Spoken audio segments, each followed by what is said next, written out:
back to, we never got to your book because we've been on this whole AI thing and everything for a while here. So you wrote your book before, so that people didn't think you used AI. Yeah. How long did it, so besides the 8 years, how long did you finally, when you sat down to finish it up, how long did it take you? It still then took me another year.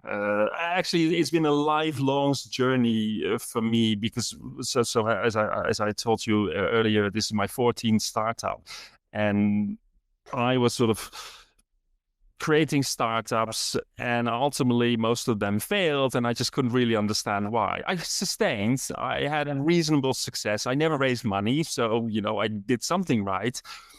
But then I just started to think, what am I doing wrong? And I'm a lifelong learner. I like to read a lot. And then I started to sort of see certain patterns. And I thought, what if I start taking everything that I've learned from 1,000 books and sort of consolidate it? Because what you're seeing is you read a book, you learn something about a specific topic that takes you a month just to read it. And you haven't really used that knowledge yet. But then you read the next book and you see there's an overlap. A lot of the models are the same, just with different names. So I started to create this sort of methodology for myself, where I realized that a lot of the mistakes I was making come from emotion, because you think you're right and you don't really understand that when you're trying to launch a startup or run a business, it's all about understanding that customer first, and how can I shorten that journey so that I don't waste all my resources very, very early on, which has happened to me many different times. You run out of money at some point and you've had some success, and then you think, maybe it's not working. I should have pivoted.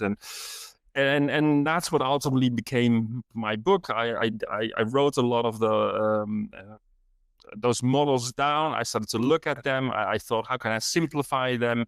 And I then sort of said, well, I'm going to consolidate everything I've learned into a simple book, into almost a step-by-step guide where I can now help other entrepreneurs so they can speed up their development through a methodology that, if they simply follow those steps, they're guaranteed to have removed their emotion from the decision making. They will shorten the process of understanding what is it the customers want. How do I create a minimum viable product as quickly as I can to validate that this is the right product before you run out of money? And then after all, I don't know what the numbers are in the US, but 85% of the startups fails in Europe.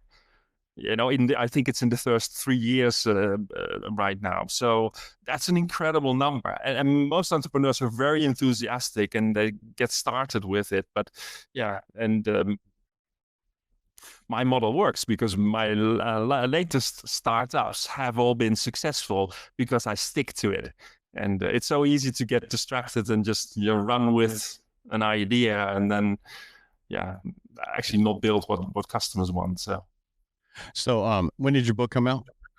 It's just been released. Actually, it's just out just now. Yeah. All right. Well, I'm going to hit you up for a signed copy. I know you're in, but I'll buy one here locally, but then I give it to somebody else when I get yours. But I always like to have people on and get a signed copy of their book because it's just nice to have that signed copy. I will say.